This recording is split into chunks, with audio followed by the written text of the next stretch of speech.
Reginald, stop looking at your Trials of Osiris video feed and help me, damn it!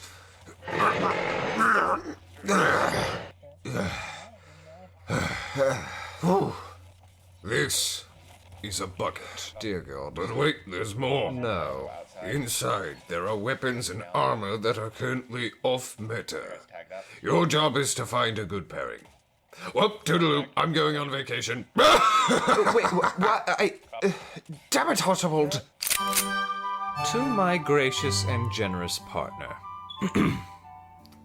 You absolute doorknob! I have been slaving away all by my lonesome trying to patch together something remotely resembling a synergistic loadout because your fat ass is too busy sucking down margaritas and stuffing every orifice with overpriced seafood. Thankfully, your blundering slothfulness is only dwarfed by my superior intellect.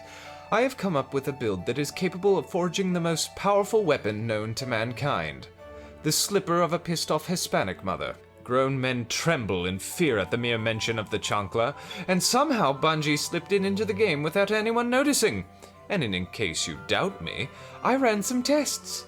It is capable of not only dragging a full health super by its ear back to the respawn screen, but it will also remind every enemy on the battlefield that both time and space are nothing but suggestions if it hears you backsassing. This, in combination with a handful of new mods and the no time to explain, creates a loadout that, when at its peak performance, might as well play the game for you.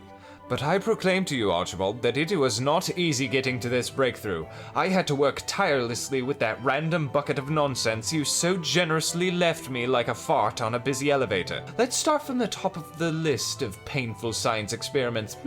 I started with Titan. I figured, knowing your affinity towards the school of punching stuff indiscriminately, you may have left me something useful.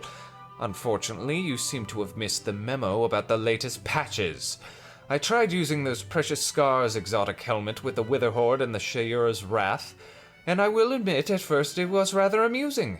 The problem I encountered was its lack of instant shutdown in special weapon ranges, which might as well be the whole damn map it seems. Regardless, I was still capable of leaning into the delicious health regeneration the Hershey's Kiss helm provided, but it still lacked that devilish spark of wicked and overpowering synergy you and I subsist off of. It was sometime after the third game I remembered. I hate Titan, so I moved on to the current class, Hunter.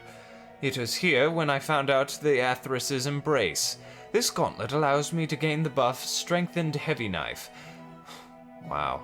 I bet it took Bungie a while to figure that clever name out. Anyway, this buff raises the overall damage of your throwing knife by a factor of nearly 100%. In order to trigger this buff, I need only to hit about 5 headshots with any weapon. This will cause the buff to approximately last 15 seconds. Further headshots will continue to stack the timer, so as long as my enemies keep suffering unplanned face perforatings, I can keep my instant killing stabby stick. This is doubled in efficacy from the Athrys' Embrace's allergic reaction to missing. Any knife I throw gains another bounce and aimbots like something out of a Call of Duty montage maker's wet dream. I ran this initially with the Contingency Plan.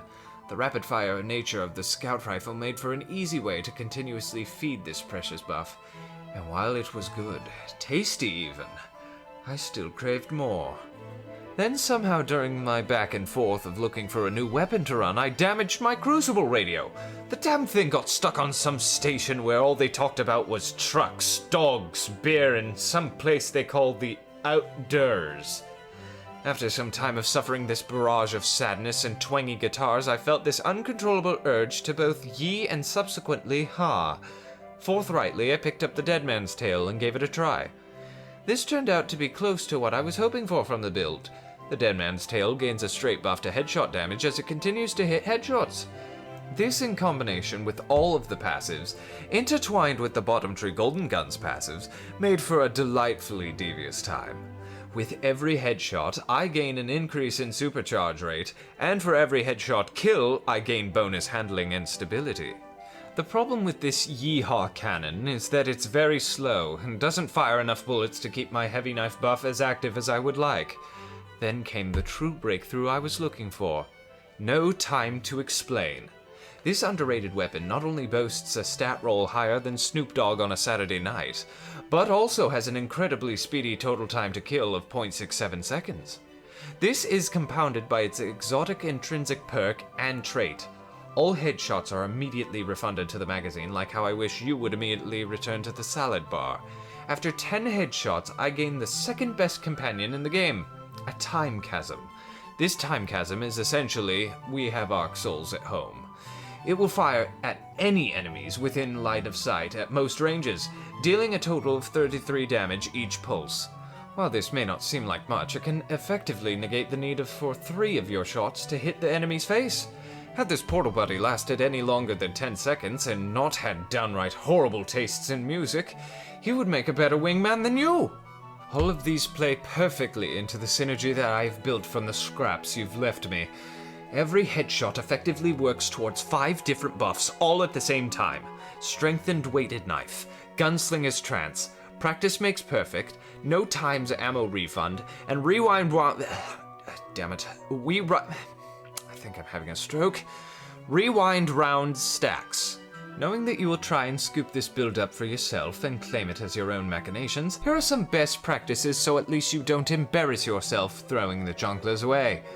Number 1. Don't rely on the chunklers for everything. Though their power may be understandably tempting, your monkey brain still has to get it close enough to the target so it can track their IP address. I generally recommend waiting for your heavy knife buff to come online, then simply stab someone like a fish in the gut. Knife goes in, guts come out. Easy. Even a hit on the enemy's pinky toe will be enough to send them on a Skype call with God. Secondly, run melee kickstart on your arms mod, and outreach on your cloak. This will keep your chancla uptime up tremendously. You can even sprinkle in a random dodge every now and then just to get free energy from the dodge. Oh, and of course, use Gambler's Dodge for instant recharge when near enemies. Lastly, don't be afraid to just try throwing knives around if you don't feel like pushing. Worst case scenario, you waste a quickly returning ability. Best case scenario, you score an elimination on a target you had 0 ability to hit otherwise. And it should go without saying that you should have a secondary lined up. My personal preference would be the Cartesian coordinate, as this season it's gotten a buff recently, with a faster charge time consistent of up to 17 meters, can roll certain perks such as Swashbuckler, and is in general a good idea to carry around in case you're caught with your pants down. Do this and undoubtedly you will know why I am the true genius behind our schemes. If you occasionally hear angry Spanish sounds when you throw the knife, you will know that the true essence of the chancla has been mastered. Your enemies will fear you, like I fear entering a bathroom after you. I hope you choke on a shrimp. Your pal, Reginald. So I'm just sitting there drinking this cocktail Reginald gave me, just minding my own business. And all of a sudden, holy shit, I'm blasting out on both ends. My heart's a seizing, my lungs are wheezing, the fucking walls are melting. I can hear Satan's voice, he's telling me to invest in Apple. What does that even mean? Why does he want me to buy apples?